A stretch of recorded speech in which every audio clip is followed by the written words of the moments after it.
सियासी घमासान के बीच में प्रशांत किशोर का यह कहना कि जनता दल यूनाइटेड और आरजेडी अगर मिल करके चुनाव लड़ेंगे तो जनता दल यूनाइटेड को 5 से ज्यादा सीटें नहीं मिलेंगी। उनके इस बयान ने सियासी भूचाल तो ला करके खड़ा कर दिया है, लेकिन प्रशांत किशोर के बयान को पुष्टि करने के लिए हमने अपना इंटरनल सर्वे किया। इंटरनल सर्वे में हमारे पत्रकारों ने कहा कि प्रशांत किशोर की बातें सही हैं, क्योंकि जनता दल यूनाइटेड का जो मुख्य वोट बैंक है वह कुर्मी वोट बैंक है, और कुर्मी वोट बैंक सदा से ही हिंदुत्व धर्म को और हिंदू धर्म के प्रति संवेदनशील रहा है। इसलिए लगभग आधा Kurmi vote bank Bharatiya Janata party की ओर झुकाव रखता है। वहीं आधे में नीतीश कुमार का काम होने वाला नहीं है। जहां तेजस्वी यादव के गठबंधन की बात करें, जिनका मुख्य वोट बैंक MY समीकरण है, मुस्लिम और वो यादव, वह केसी यादव के साथ मजबूती के साथ खड़े हुए हैं।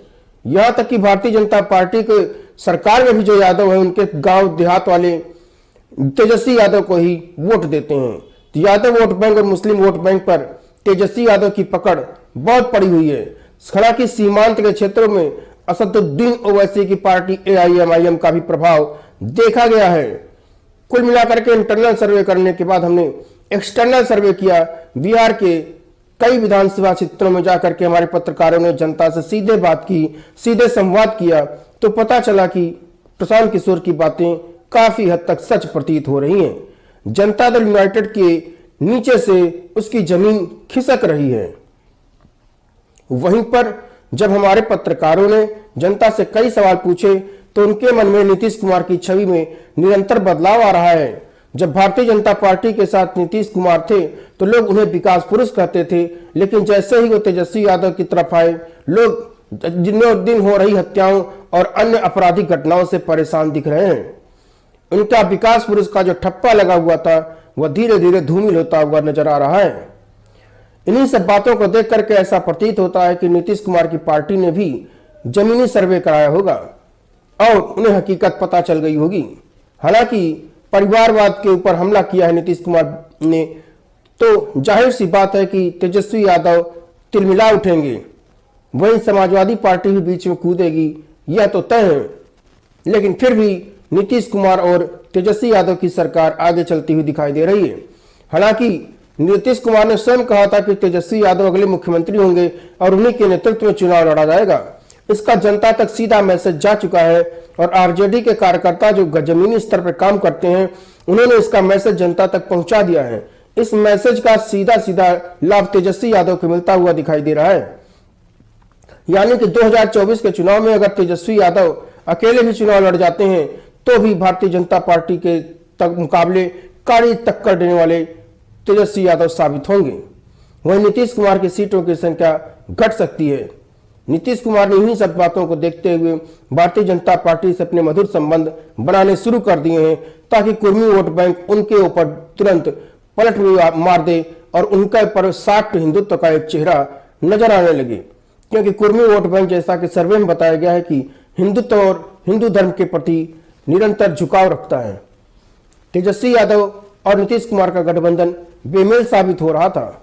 वहीं पर कर्पूरी ठाकुर को भारत रत्न दिए जाने के बाद से ही जब नीतीश कुमार ने कहा कि कर्पूरी ठाकुर ने अपने परिवार को नहीं बढ़ाया तो हमने भी नहीं बढ़ाया, हम ही उनके सच्चे वारिस हैं, सच्चे समाजवादी हैं।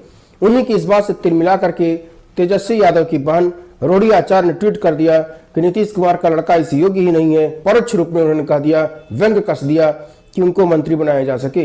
यानी कि नीतीश कुमार का लड़का योग्यता में 0 है और लालू यादव, उनकी पत्नी और उनके बच्चे योग्यता में आगे हैं, इसीलिए वो मंत्री और उप मुख्यमंत्री बने हुए हैं।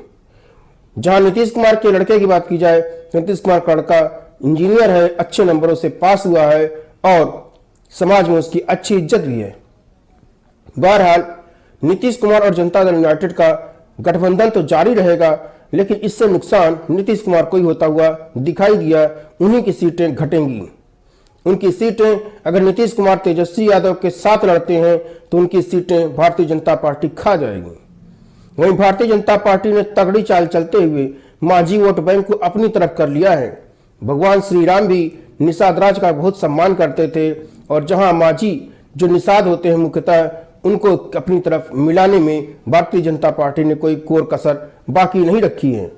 वहीं पर दलित चेहरा माने जाने वाले चिराग पासवान भी भारतीय जनता पार्टी के साथ संबंध मधुर बनाए हुए हैं। यानी कि दलित वोट बैंक, माझी वोट बैंक और भारतीय जनता पार्टी का हिंदुत्व का कोर वोट बैंक, यह सभी मिलकर के भाजपा और तेजस्वी यादव में तगड़ी टक्कर देने की मात्रा रखते हैं। वहीं नीतीश कुमार की सीटें घट भी सकती हैं। हालांकि 17-17-4 का फार्मूला सूत्रों के हवाले से पता चला है कि बनाया गया था, जिसमें 17 आरजेडी, 17 जेडीयू और 4 कांग्रेस के सांसदों के चुनाव के लिए टिकट मिलने की बात कही गई थी। लेकिन कर्पूरी ठाकुर को मिलने वाले भारत रत्न ने थोड़ी सी तलखी बढ़ा दी है।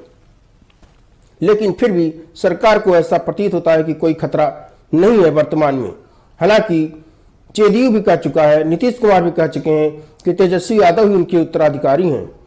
कुल मिलाकर के अगर नीतीश कुमार अपनी बात से पलटते नहीं हैं तो जनता दल यूनाइटेड का विलन जो विलय है वह आरजेडी में हो जाएगा, आज नहीं तो कल।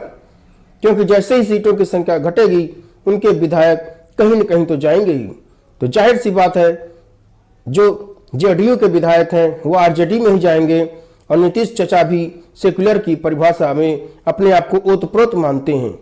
तो कुल मिलाकर के सेकुलरों की एक पार्टी के रूप में या यूं कहा जाए कि मुस्लिमों की तरफ झुकाव वाली पार्टी के रूप में आरजेडी ने जो पहचान बनाई है वह पहचान जेडीयू को अपने अंदर समाहित कर लेगी। और कुल मिलाकर के जनता दल यूनाइटेड का अस्तित्व ही खतरे में प्रतीत हो रहा है। बहरहाल सरकार यूं ही चलती रहेगी और ऐसा लगता है कि 2024 के चुनाव में Bhajpa versus Nitish Kumar versus JDU versus RJD होगा।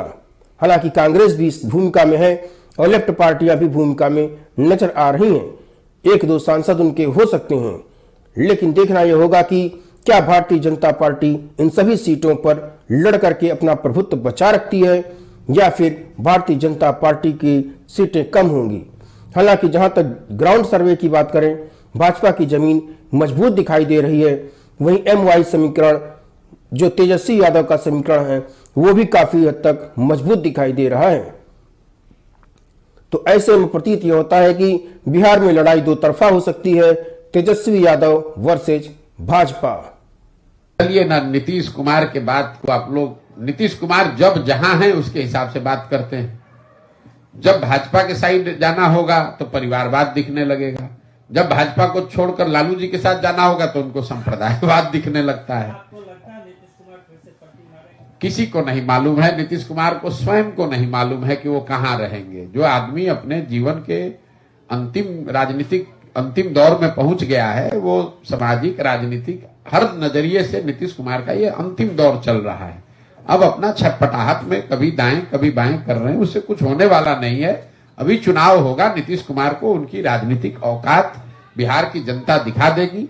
मैंने पहले कहा है, आपको फिर से दोबारा कैमरे पर कह देता हूं, आज तक मैंने अगर चुनाव को लेकर कोई भविष्यवाणी की है, बहुत मैं करता नहीं हूं, तो शायद ही कभी गलत हो सकता है, गलत नहीं होता है।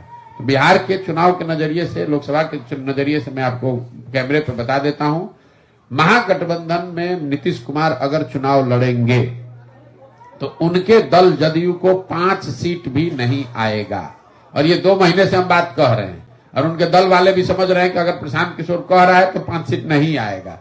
इसीलिए भगदड़ होनी है। अब भगदड़ में नेता भागते हैं ताकि उसमें नीतीश कुमार भी भाग जाते हैं, इसका कोई भरोसा नहीं है। उनको वो घबराहट बिल्कुल स्वाभाविक है, उनको दिख रही है, ऊपर से कुछ भी कहें। जनता ने उनका साथ छोड़ दिया है। आप लोग खुद पत्रकार हैं, आपको मालूम है जदयू को कौन वोट देगा? कोई वोट देने वाला नहीं बचा हुआ है। तो लोकसभा से पहले अपना हाथ पांव मार के फिर कोई रास्ता निकालने का कोशिश कर रहे होंगे।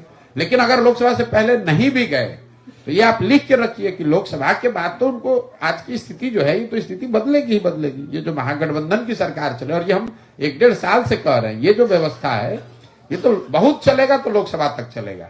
लोकसभा में ये लोग हारेगा, फिर भागना तोड़ना शुरू हो जाएगा।